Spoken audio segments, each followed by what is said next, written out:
Welcome to Fan Lab Podcast. My name is Akansha, and I'm a psychologist and an independent researcher in the field of affective neuroscience. We have been talking about human behavior, how it originates, how different factors play their role in it, how it changes, evolves. And in the last episode, we talked about how do we simplify things by putting them into the right category, labeling those categories, and using that in different settings because it's useful, it makes work simpler, it helps us to define certain boundaries and limitations around and create definition that is more understandable to us. Continuing from there, we went on to describe the categorical representation of personality in psychology in terms of five basic traits, the most fundamental or big five model of personality.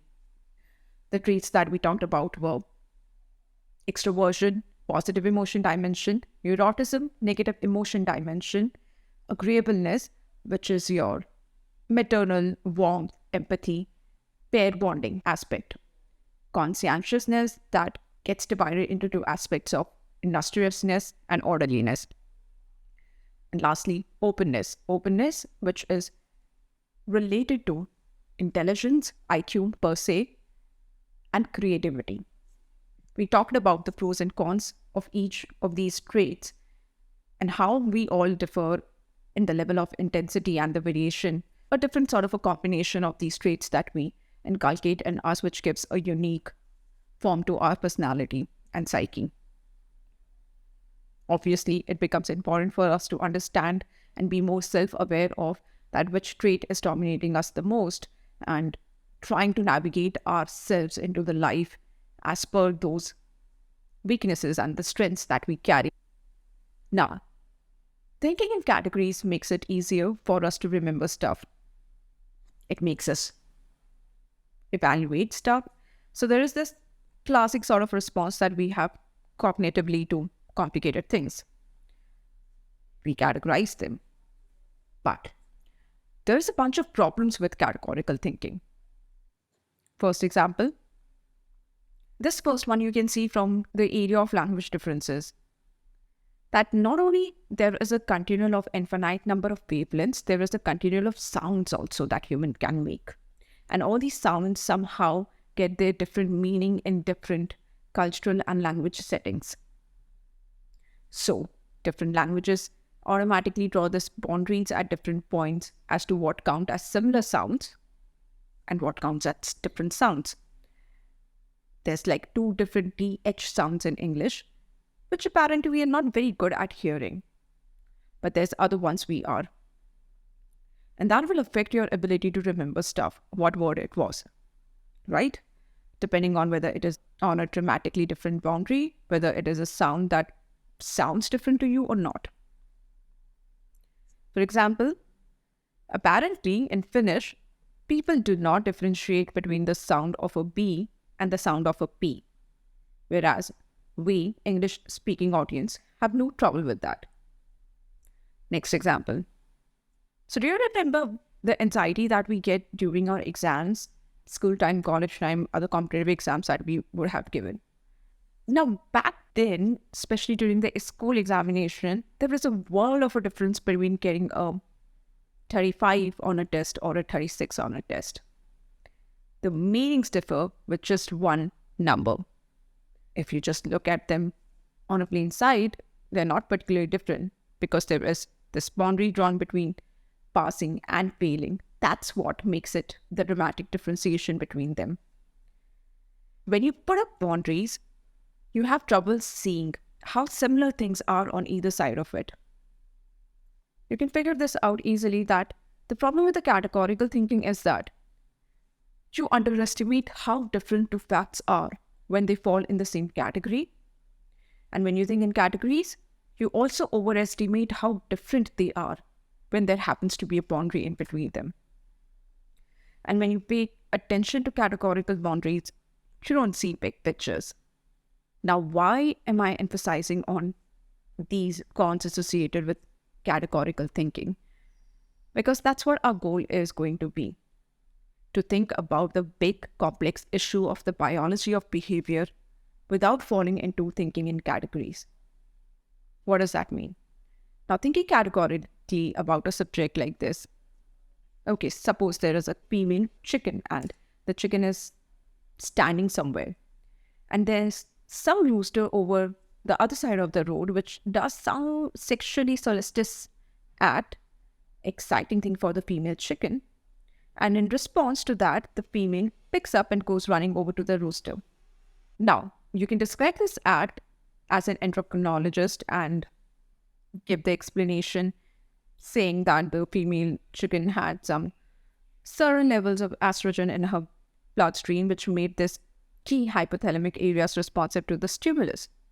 Or you could answer it like an anatomist saying, well, because the fulcrum of her pelvis or whatever that chickens have that allow them to run, so they ran.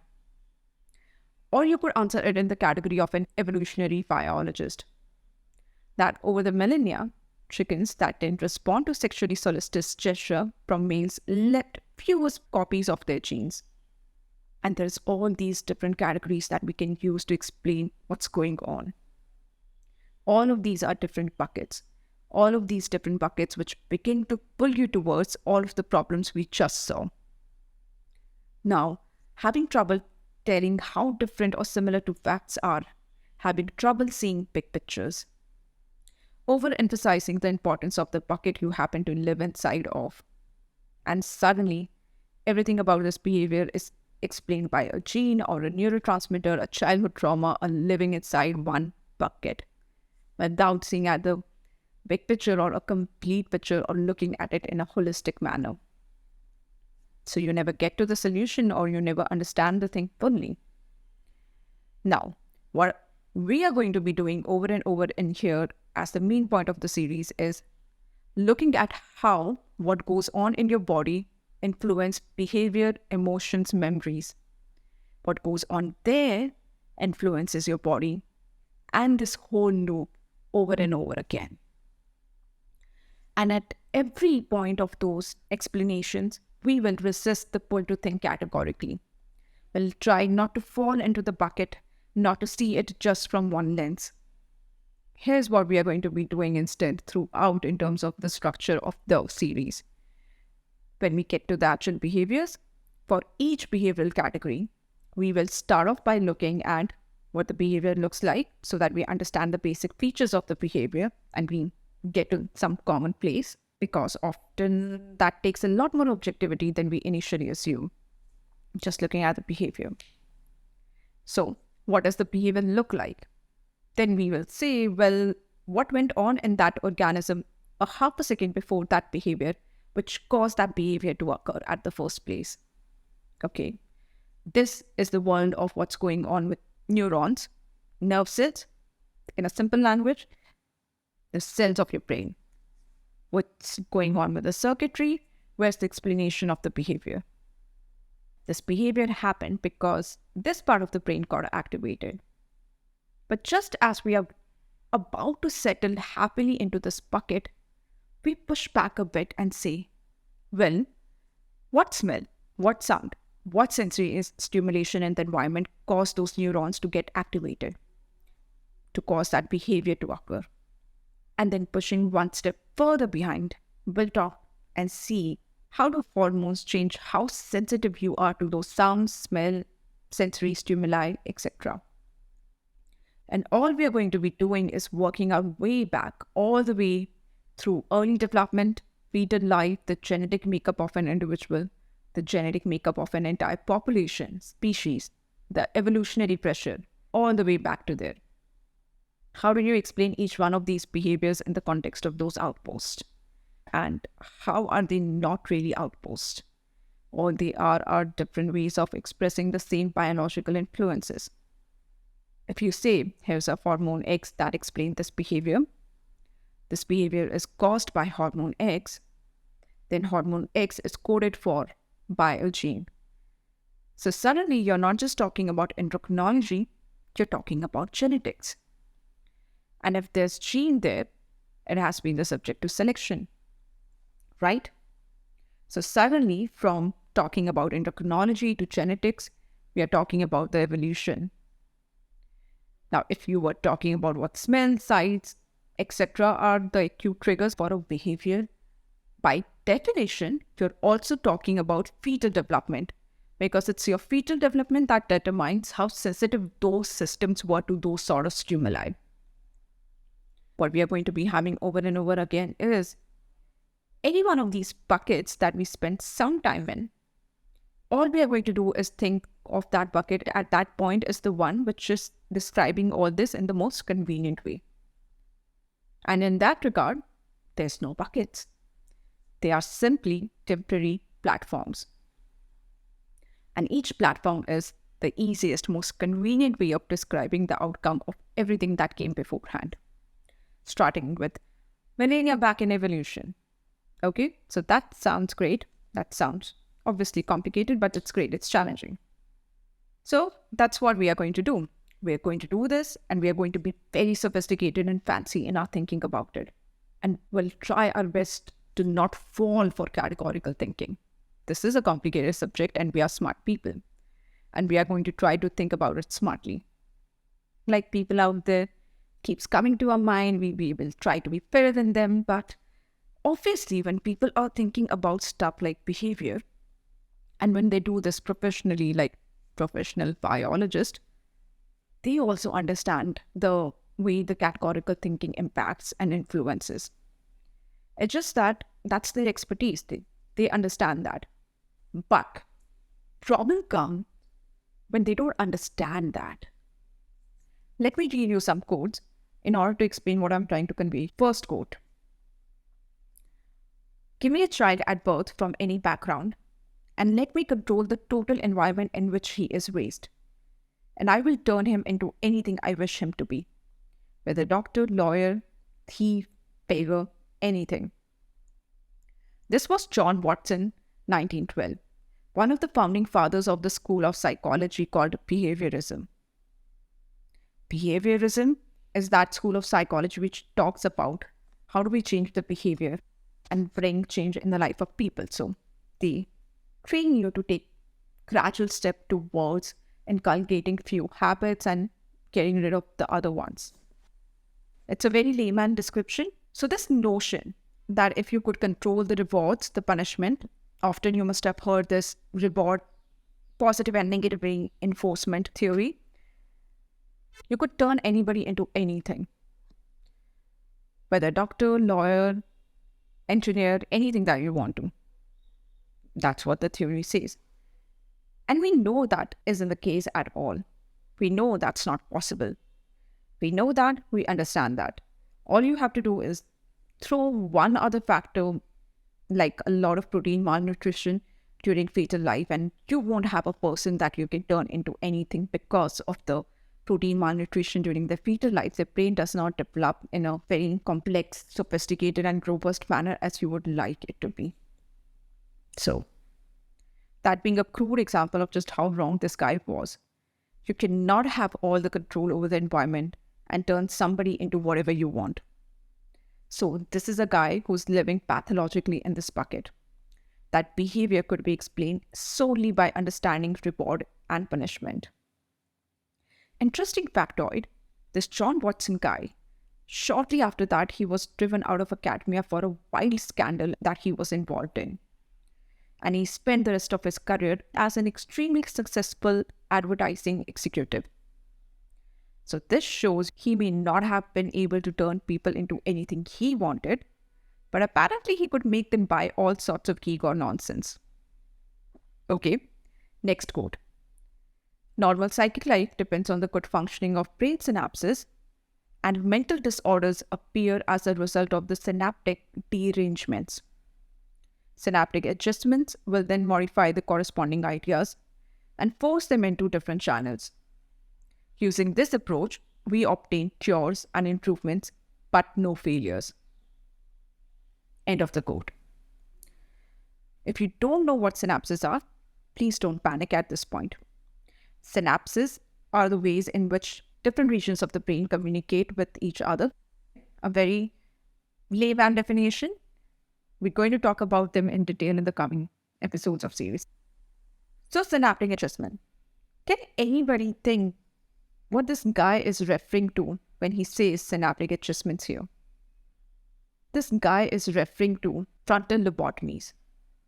You want to adjust somebody's synapses, so you slice off the front third of their brain or so. This is what he had to say about the procedure on his acceptance of his Nobel Prize in Physiology and Medicine for having invented it. This was Egas Moniz, a Portuguese neurologist who invented frontal lobotomies. It had a different name at that time, but he was the person who started this, and something that was done to tens and hundreds of thousands of people who had absolutely nothing wrong with them. One of the darkest chapters where the psychiatry gets in bed with ideology. Massive criminal destruction of people's brain occurred. So here again, we have somebody pathologically living in a world where they claim they understand how synapses are working, and they believe mental disorders can be cured by making this synaptic adjustment, by cutting off a piece of your brain. And with that, they also believed that this is how we obtain cures and improvements, and there are no failures in it. They couldn't be any more pathological than this. Final quote, and worst of all. The selection for social utility must be accomplished by some social institution if mankind is not to be ruined by domestication-induced degeneracy. The racial idea as the basis of our state has already accomplished much in this respect. We may and we must rely on the healthy instincts of the best of our people for the extermination of elements of the population loaded with drugs. Do you really want to guess who would have said that, where they are saying that there are some people with the best of their ability and the healthy instincts have right to exterminate those people of the population which they believe are loaded with drugs? Filth, basically. No, it wasn't the Hitler. This was instead one of Hitler's main scientific propagandists. This was somebody living pathologically in a box. A box that doesn't even exist, having notion of race and ethnicity and genetics and all of that. Let me exterminate the elements of the population and I'll fix up that learned problem of fixing something that ain't broken. This was a scientist named Konrad Lorenz. Konrad Lorenz, he's the founding fathers of ethology. He was the one who discovered imprinting in birds, so he'd be going around. He was this little Austrian guy with this true big white beard.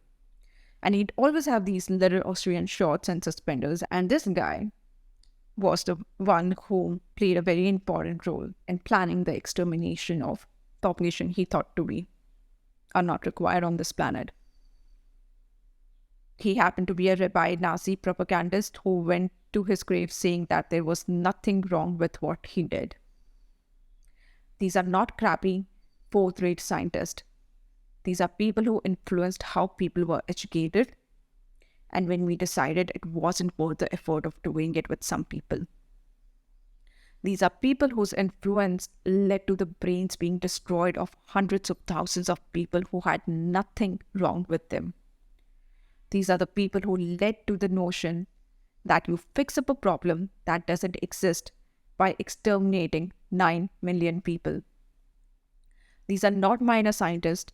These are the most influential people of the last century coming out of science in many ways, living pathologically inside their own buckets. And how they could explain the entire world from that bucket. And this is one of the prime reasons our goal is going to be not to fall for that.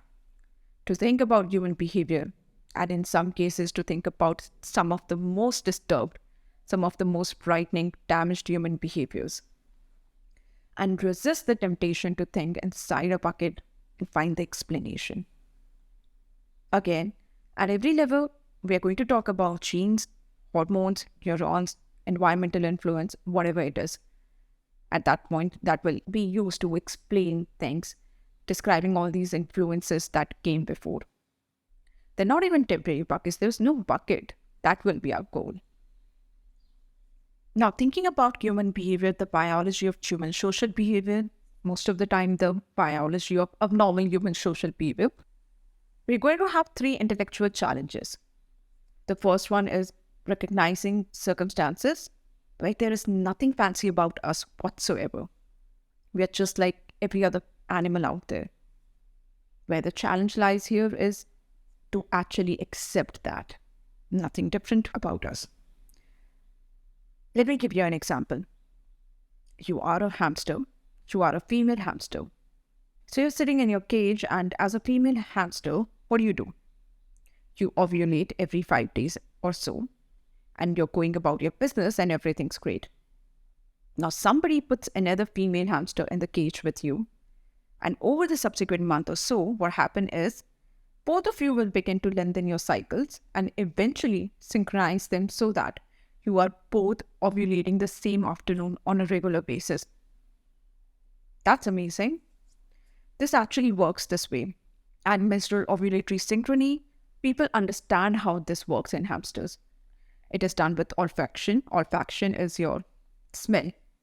With pheromones, with chemical airborne signals from one female to another. So this is how they are able to synchronize their ovulatory cycles. So all of this is done by olfaction. Now what's amazing is, put the two females together, human females, and they will also be able to synchronize their cycle with the same sort of functioning. This is called Wellesley effect, first shown in Wellesley 1970. So, over the course of freshman year, women, roommates, they tended to lengthen and synchronize their cycles. And it was also done with olfaction. Women who had olfactory deficits, they didn't synchronize with their roommates.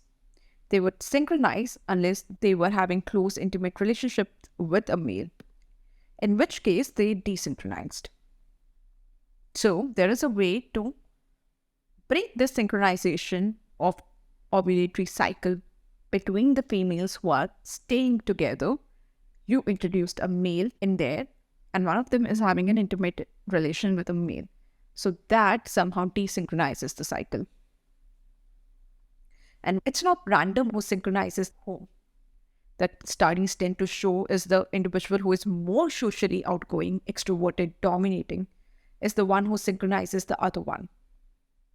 So that's the challenge, to actually accept that there is nothing fancy or different about us than any other animal on the planet. Second challenge is going to be those circumstances where we appear to be just like everybody else, all the other organisms out there, but we do something very different with the similarity. Let me give you an example here. You have two humans, two individuals who are going through a ritual. They're sitting at a table, absolutely silent, making no eye contact, and they do nothing more physically taxing than every now and then one of them picks up their hand and moves a little piece of wood on the table. These happen to be the right two individuals in the middle of a chess grandmaster tournament. These people are maintaining blood pressure for 6 hours running that you only see in a marathon runner. They are going through thousands of calories a day doing nothing more than thinking. And this is outrageous, because you look at one of these chess grandmaster who's just taken down an opponent, took their queen or whatever, and they will have the exact same physiology as some male baboon on the savannah who's just ripped the stomach open of his worst rival. And we are doing it there just with thought. And some of the time, what's remarkable about us is we have absolutely typical boring physiology, but we use it in ways that no other animal could. We get stressed by the inability of our mortality. We get stressed by reading something awful that has happened to a child on the other side of the planet. We also get stressed by somebody zooming past us in some sports car, and we decide that we are now economically poor. And you never even see the person's face in that case. You just see the car. We get stressed reading about something awful happening to a character in a novel, in a movie. This is a whole realm of things that we could do that nobody else does. And on the flip side, we can feel compassion, we can feel empathy for a loved one. But we can also do the same for someone on the other side of the planet in a refugee camp. We can feel compassion for a number of another species. We feel badly when our pets are injured. This is another realm where the physiology of the response, the empathy, the emotional bonding, all of that, it's the same boring physiology as every other animal out there. And we humans are using it in a way that is unrecognizable. Now, some of the time the challenge is the third category, which is when we are doing something that no other animal out there has anything remotely similar to. An example again, a shocking example this time. You have a couple, they live together. They come back at the end of the day from work. They talk, they eat dinner, they talk some more. They go to bed and they have sex. They talk some more, they fall asleep. The next day, they do the same exact thing. They do this every single night for 30 days running. Hippopotamus, they would be repulsed by this. Because hardly anybody out there in the animal kingdom has non-reproductive sex, let alone day after day. And nobody else out there talks about it afterward. Humans do. And what we have got here is a whole novel domain of human behavior. Language use, aspects of our sexuality, this profoundly damaging human uniqueness of some individuals confusing aspects of sexuality with aggression. In some cases, we are going to be out there on our own trying to understand what's up. Okay, so that will be the general strategy for the series. We will resist categorical thinking over and over and over, not just because that's cool and nuanced and subtle, but fall into categorical thinking and you can do unspeakable damage in a realm of science that makes the difference. We will do so thinking constantly about ourselves as a boring species, just like all the others out there. We will do so thinking of us as a species that has the same boring physiology, but uses it in ways that are unrecognizable. As a species that does some things that are simply without precedent out there, and constantly struggling with what does biology have to do with it. So that's going to be the general structure of this entire series. What we're going to do is that the first half of the series is going to be an overview and introduction to various buckets, various categories. And then what are we going to go through is understanding an introduction to evolutionary theory, an introduction to psychological theories, behavioral genetics, ethology, brain, endocrinology. These all will give an introduction to these different buckets and try to just give a basic understanding of what these categories are. And what will happen in the next half of the series is we will look at specific behaviors and in each case rip apart the buckets. And in each case do the strategy of what does the behavior look like, what happened a second before.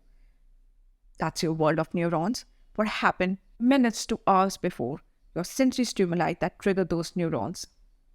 All the way back to what happened years before or before they were born, their prenatal environment, and before that, the evolutionary selective pressures. So this is how we are going to approach it.